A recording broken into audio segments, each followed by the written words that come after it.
The ceremony was about to begin. All the students were already lined up. Parents were readying their phones for photos, and I was sitting in the second row, my heart racing. My son Lucas was the valedictorian, and I was there, about to hear him thank me for everything, a moment I'd waited years for. But before he even got on stage, my sister leaned in beside me, a half smile on her lips, and whispered, "You didn't deserve this." For a second, I thought I'd misheard. I turned to her in shock, and she repeated it, a little louder. "You didn't do anything. I should be the one in there." The world stopped. The auditorium was still filled with applause, music, and emotion. But for me, everything went silent. I felt a chill run down my spine. My eyes filled with tears, but I blinked them back. That sentence, spoken on the most important day of my son's life, landed like a punch in the gut. She continued speaking, quietly, but with venom in every word. "He only got there because of the school I recommended. If it were up to you, he wouldn't even have finished high school. The people around us didn't notice, but I felt like I was being stoned in a public square, and no one was defending me. Share this story to reach further. Subscribe to the channel. Share this video on WhatsApp and leave a comment telling me where you're listening from. I'll be very happy to read each comment." My sister's voice hurt me more than I'd like to admit, because deep down this rivalry wasn't new. It had been going on since we were kids. I was the distracted one, the one who lacked focus, while she was the excellent student, the family favorite, the one everyone said would go far. And she did, at least on paper. She became a dentist, got married, had perfect children, and bought a house. I got pregnant early, dropped out of college, and went to work as a receptionist to support my son alone. My family never forgave me for ruining my life, my own mother's words, and my sister never missed a chance to remind me of that. Over the years, she was there for me, yes, but always with a hint of superiority. She offered financial help when I needed it, but never without making it clear that it was out of pity. She recommended doctors, schools, even a job, but all with that look in her eye, reminding you that you failed. And I, out of pride, accepted a lot of things in silence. I swallowed hard to protect my son, because deep down, all I wanted was for him to have opportunities, for him to not carry the weight of my mistakes. And so, even though I hated feeling inferior, I let her be a part of his life. But that day, right there in the middle of the graduation ceremony, I realized she'd never stopped attacking me. She just changed her disguise. And as my son approached the stage, I wondered, did he hear her? Did he even realize what she'd said? Did he also think I didn't deserve to be there? Lucas took the stage with a small smile, holding a folded piece of paper and his temporary diploma. The auditorium fell silent. He adjusted the microphone, took a deep breath, and began to speak. I tried to compose myself, quickly wiped my eyes, and feigned normalcy. But inside, I was a wreck. He began by thanking his classmates, teachers, and principal. His voice trembled at first, but soon regained its firmness. He said, "Everything I am today, I owe to a person who taught me the value of struggle, who showed me how it's possible to win, even when the world seems against you." My heart sank. "My mother," he said, and he looked directly at me. I felt myself melt right there in my chair. The people around me looked at me. Some applauded. My sister turned her face away, crossing her arms, trying to hide the tension. But Lucas continued, and his words were sharp as knives and sweet as medicine. "She worked 2 jobs while going to night school. She never missed a pencil in my backpack. She slept only a few hours, but she never missed my school meetings. She is my foundation, my roots, and if I'm here today, it's because she carried me on her back for years." The audience began to cry, and then he took something from his suit pocket, a gold leaf-shaped brooch. He walked to the edge of the stage, down the steps, and came to me. His hands shaking, he said, "This is our class symbol. Each student could only choose one person to give it to. I chose you." And there, everything stopped. I trembled. I looked at him as if I were seeing my son for the first time. That boy I had carried in my arms now handed me the symbol of his effort. It was as if he were saying, "You won with me." And in that moment, all humiliation, all doubt, all hurt, turned into pride. The audience erupted in applause, but I barely heard it. I only saw his face, emotional, confident. My sister, sitting next to me, didn't applaud. She remained there, rigid, like a statue. For the first time, I saw something in her eyes I'd never seen before. Shame, and maybe, just maybe, regret. Lucas returned to the stage, finished his speech powerfully, and everyone stood. But I remained seated for a few seconds. That brooch weighed in my hand like a trophy, a silent symbol of everything I'd been through.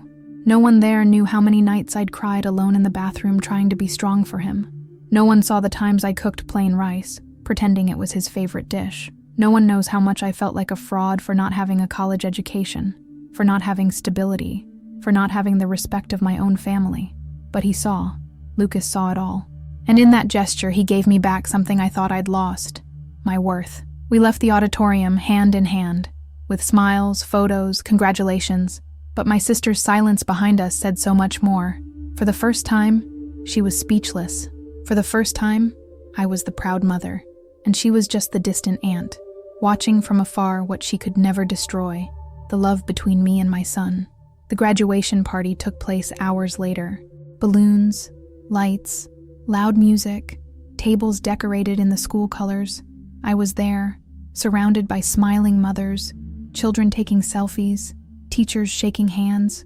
But inside, I was still digesting everything that had happened.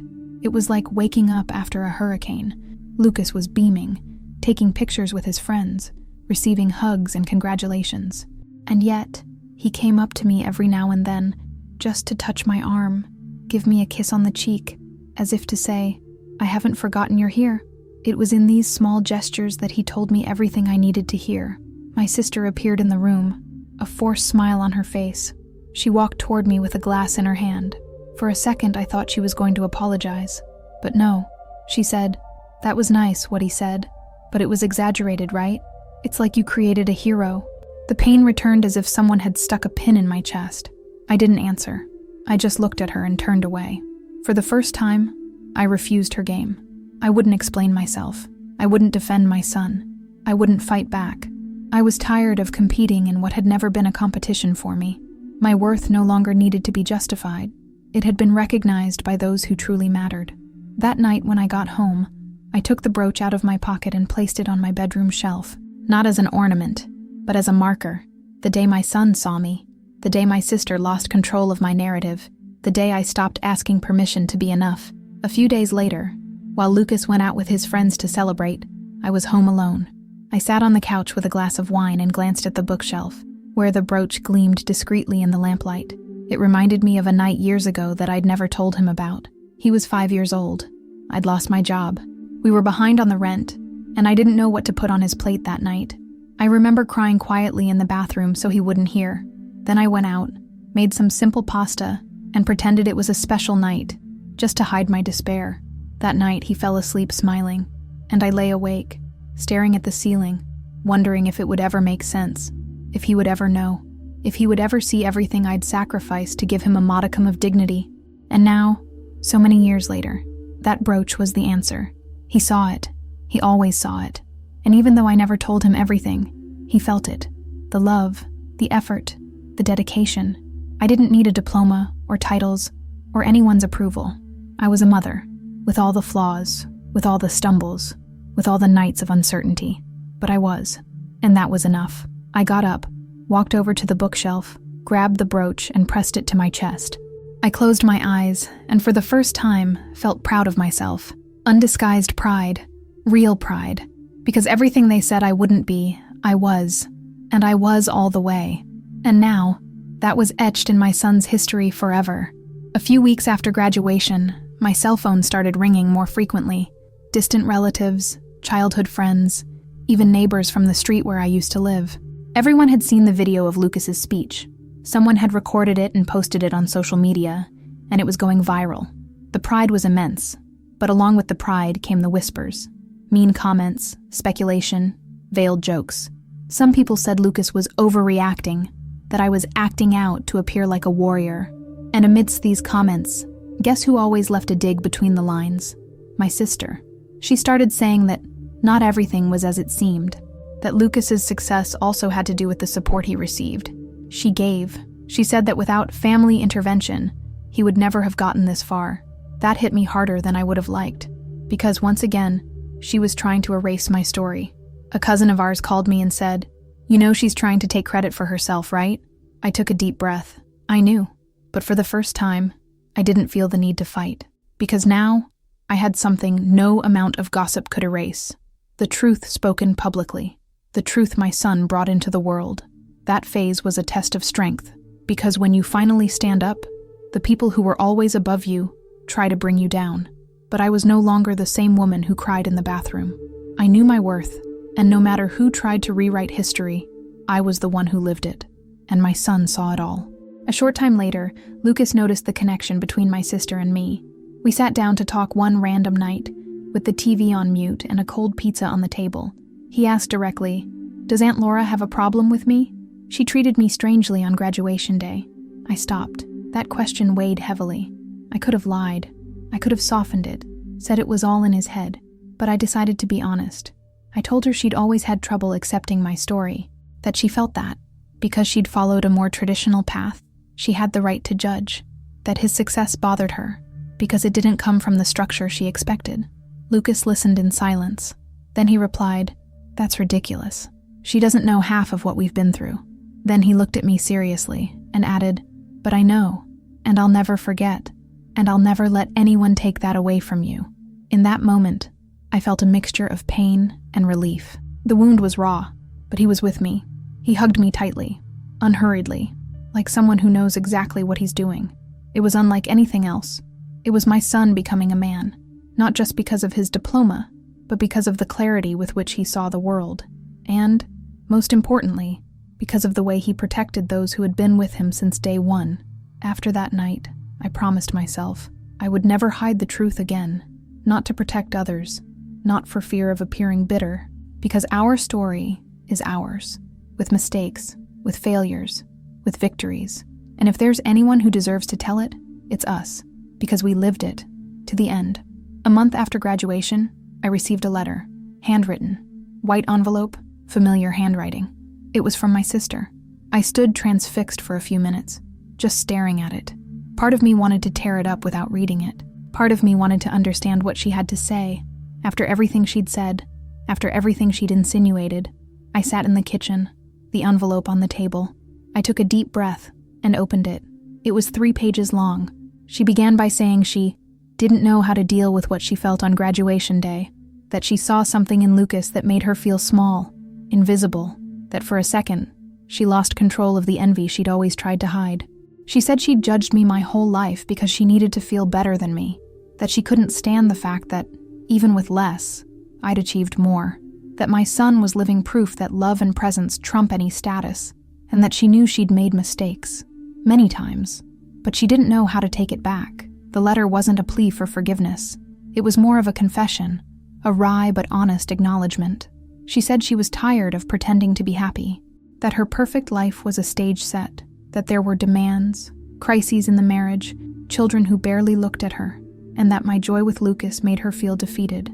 I closed the letter with trembling hands. For years I'd waited to hear something like this, but in that moment, I realized it no longer hurt, because I no longer needed her approval. I was no longer the sister begging for acceptance. I was the mother who prevailed, and who was recognized by the one who mattered most, my son. After reading the letter, I thought about responding, writing something beautiful, firm, perhaps even symbolic, but I couldn't. Not because there was nothing to say, but because for the first time, I understood that not every wound needs to be reopened to heal. Sometimes silence is also an answer, and this time, it was the right one. I didn't want to re-establish ties that had always strained me. I didn't want to sit at the same table if I still had to mince words. And above all, I didn't want to teach my son that forgiveness means tolerating what destroys us. I chose peace, but an active, conscious peace, the kind that knows how to say no with serenity. I started living a lighter life again, more time for myself. I strengthened my connection with Lucas even further, but I also allowed myself to take care of myself. Simple things, walking while listening to music, reading old books, cooking slowly. For the first time, my life wasn't about proving my worth. It was already clear. Some people found my estrangement from my family strange. They said I should leave the past behind. But what they didn't know is that I wasn't stuck in the past. I was simply choosing the present more consciously, a present where I no longer have to shrink to fit in. And in that gift, I discovered something powerful. It's not blood that sustains a family. It's love, loyalty, presence. And I had it at home, every day, in my son's smile. A pure, true, non-negotiable love. And in the face of that, everything else became just noise. Months passed. Lucas was called to the university's graduation ceremony. A new milestone, another ceremony, another stage, but the same emotion pulsing through his chest. This time, he wasn't just another student.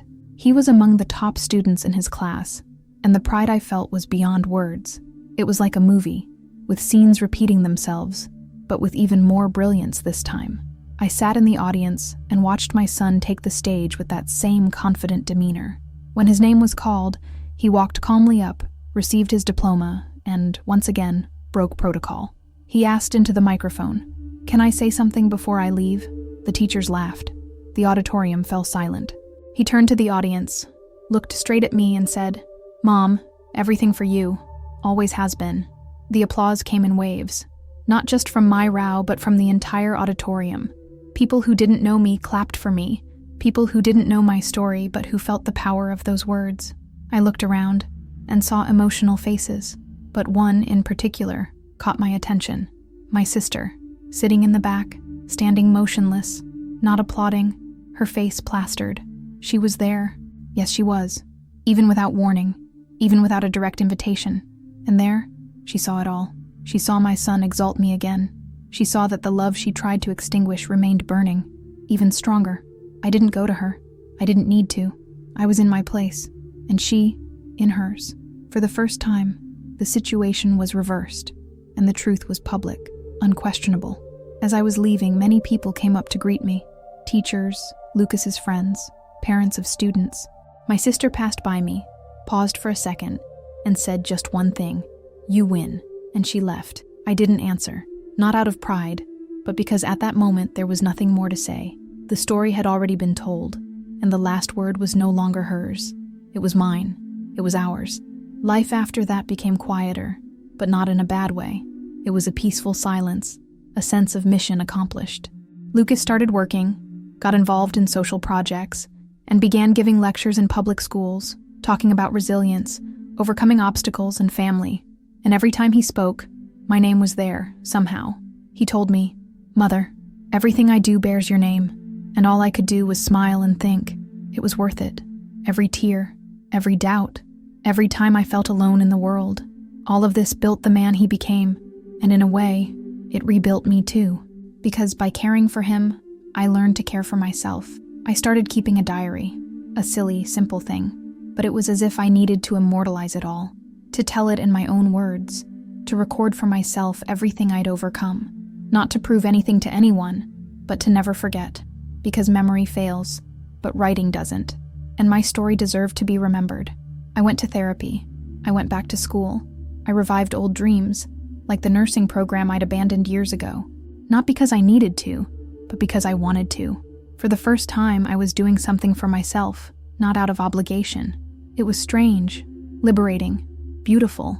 It was like discovering that there was still a lot of the woman inside me that time hadn't erased. And in the midst of it all, I realized, the love I give my son is my inheritance to him, and he already knows that. But the love I've begun to give myself, that's the true rebirth. I didn't just win as a mother. I won as a woman, as a human being. And now, this root I planted in silence blossoms in full view. Lucas decided to celebrate his graduation with a simple party in his backyard. String lights, a table with snacks, and soft music playing in the background. He said, "I want something intimate, only with those who really matter." And that touched me more than any expensive salon or lavish party. He knew the value of what was real. Friends came, some teachers too. Neighbors helped with the chairs, and the house filled with laughter, conversation, and the smell of home-cooked food. I spent most of the time watching, quiet, smiling inside. I didn't need to say anything. This was my harvest. There, in that backyard, was everything I'd so painstakingly planted. At the end of the night, Lucas asked for silence. He climbed onto a small chair and lifted a glass of soda. He said, "I want to toast my mother, not only for everything she did for me, but for teaching me to love, even though I didn't receive the love I deserved." I held back tears, but I couldn't. I broke down. He continued, You taught me that it doesn't matter how people look at you. What matters is what you build. And you built all of this here, this moment, this man that I am. So, I toast to you, because your victory isn't in my diploma. It's in me. It's in what I carry. Everyone stood up. It was impossible not to cry along. In that moment, I understood that no trauma, no humiliation, no judgment went unanswered. Each one was buried beneath the roots of what I built with him. And now, it blossomed. In words, in looks, in gestures, in gratitude. In front of everyone, my son gave me back the world they took from me. The day after the party, I woke up early. The house still smelled of the previous night's food. Empty glasses on the table. Balloons slowly deflating. Lucas was still asleep. I walked to the bathroom, tied up my hair, and looked in the mirror. I stood there, still. No makeup, no filter. Just me. For the first time, I looked at myself without rushing. I saw the wrinkles, the dark circles under my eyes, the marks of years of struggle. But I also saw something else. I saw strength. I saw peace. I saw someone who not only survived, but triumphed. Someone who didn't break, even when everything seemed to be falling apart. I touched my face as if to say, "You've arrived. You're here. You made it." I thought about everything I'd heard from my sister, my family, society. How many times had they told me I'd ruined my life? How many times had they laughed behind my back? How many times had I been called a failure? And now, there, in front of the mirror, none of that held any weight. Because when you know yourself, you no longer need others' permission to love yourself. The woman who looked back at me made no apologies for who she had become. She carried every fall, every choice, every renunciation as part of her own strength. And for the first time, I felt I no longer needed to defend myself, because the world might not have valued me, but my son did, and so did I. I smiled, a small smile, but full of everything. The mirror didn't return a perfect image. It returned a real woman, whole, with visible scars and a clean soul. And in that reflection I understood. I no longer needed to prove anything to anyone. I was already everything I myself once needed. Shortly thereafter, Lucas received a job offer out of state, a great opportunity, something he'd always wanted. He came to tell me with shining eyes and a heavy heart. He said, "Mom, I'm ready, but only because you prepared me." My instinct wanted to hold him, but my soul knew it was time to let him fly. We went to the station on the day of departure. He had 2 suitcases. I had a souvenir in my hands, my graduation pin. I handed it to him at the last second. I said, "Take this with you, not as a reminder of what I did, but as a reminder of what you are capable of doing." He cried. I cried, but the smile was there. Before boarding, he put his hand on my shoulder and said, "I am half of you, and that is all I need to move forward." He didn't know it, but those words healed wounds I hadn't even realized were still raw. With that gesture, he wasn't just saying goodbye. He was reaffirming me. He was acknowledging me. He was immortalizing me within him. I returned home with a full heart. The house was empty, yes, but there was no loneliness. There was pride. There was a mission accomplished. Now, the woman who once feared she wasn't enough walked with her head held high, because the world might not have applauded me, but my son did, and he was my most honest audience. And if someone ever asks me if it was worth it, if all of this pain, humiliation, effort had any meaning, I won't hesitate. It was worth it. Because raising a child with love, with presence, with truth, even without structure, is a silent victory. But those who experience this story know it's the most powerful victory of all. If this story reached you, it's because it needed it. Maybe you're a tired mother, struggling alone, thinking no one sees what you do. Maybe you're a son who's only now beginning to understand the silent strength of the woman who raised you. Or maybe you just need a real story, one of pain, resilience, and true love.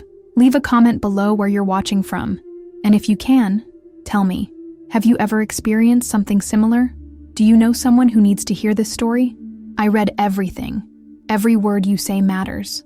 Because here, in this space, your voice is also part of the healing. Share this video with someone who needs courage, who needs to remember that being enough isn't about a degree or money. It's about presence, about love, about everything you do without anyone seeing. Send it to the WhatsApp group, post it on your story, tag someone. Don't keep it to yourself. Subscribe to the channel now. Activate the bell. Like. Here you'll find more real, profound, vivid stories. Stories of people like us, who fail, try again, love, break, and rebuild. Stories that aren't perfect, but they are whole, like you, like me, like all of us. And if no one told you this today, let me tell you, you are enough. You are worth so much, and what you do in silence will one day blossom. Believe me. Thanks for watching this far. See you in the next story.